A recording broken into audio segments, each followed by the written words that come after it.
Hi, Kristen Musser here. I am going to take you on a little journey through my action research project. So, thanks for joining me. Engagement via online resources.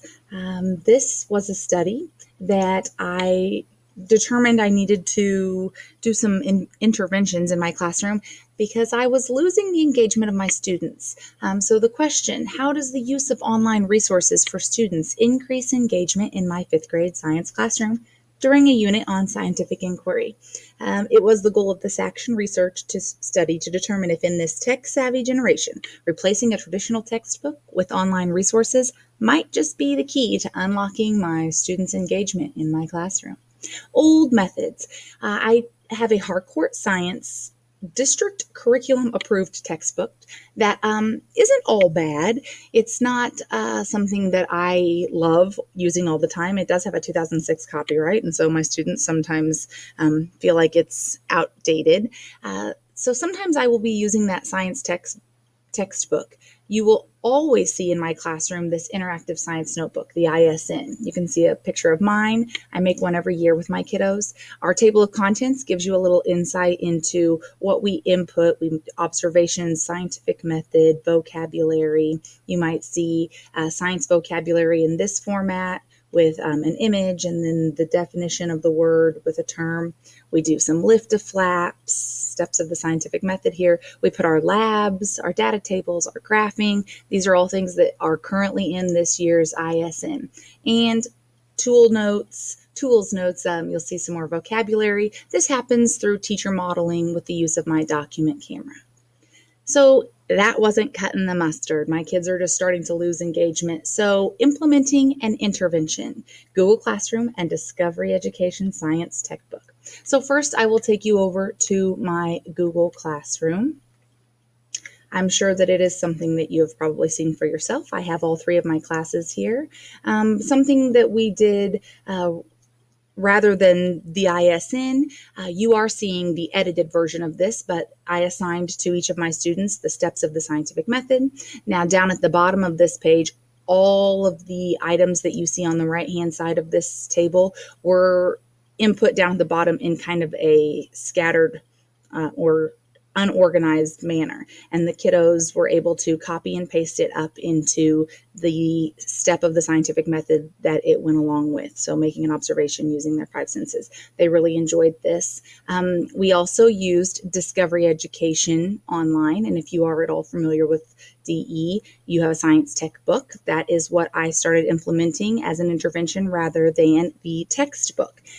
Our grade 5 Missouri, we really worked in the last week with this search bar. We were working with the scientific method.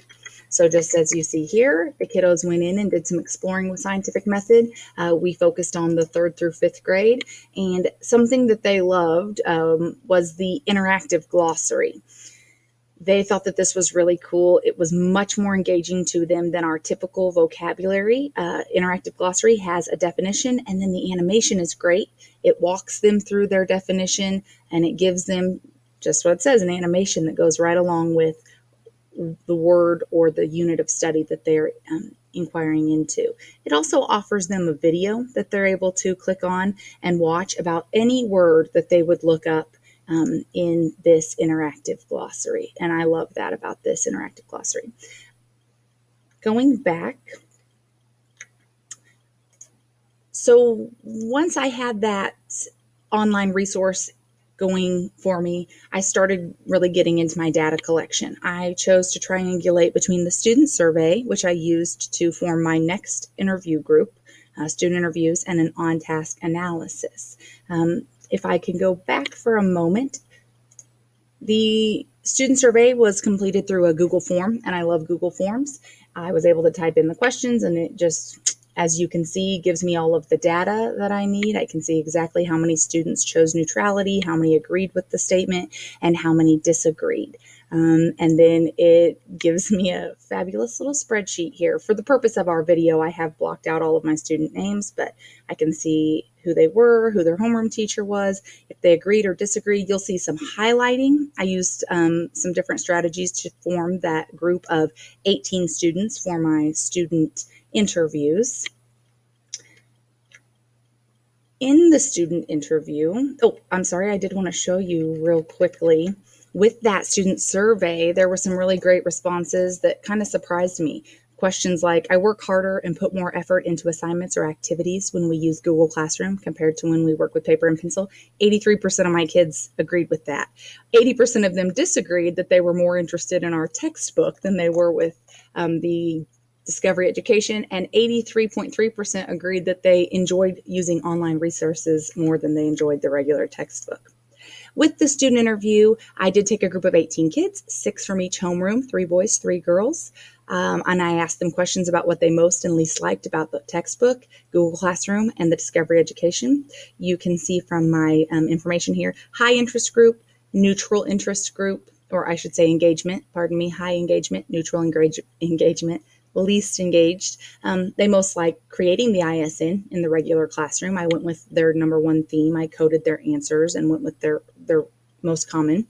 They least liked the element of boredom. This group, my least engaged group, the reason their numbers were low here was because they really liked during the Harcourt, the teacher modeling that happened, that I did not do so much with the online resources.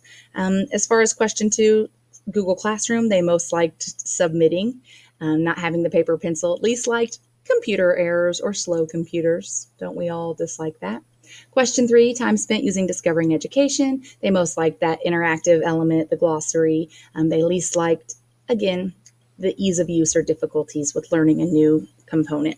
Interviews did provide me a unique insight into the hearts and minds of my students. One of my kiddos said, the reason I didn't like using online resources was because of the days that we went up to the computer lab, which is 4 flights above our classroom, and he hated that. The on-task analysis, you can just see a little insight of how I would scan my classroom. A plus meant they were on task.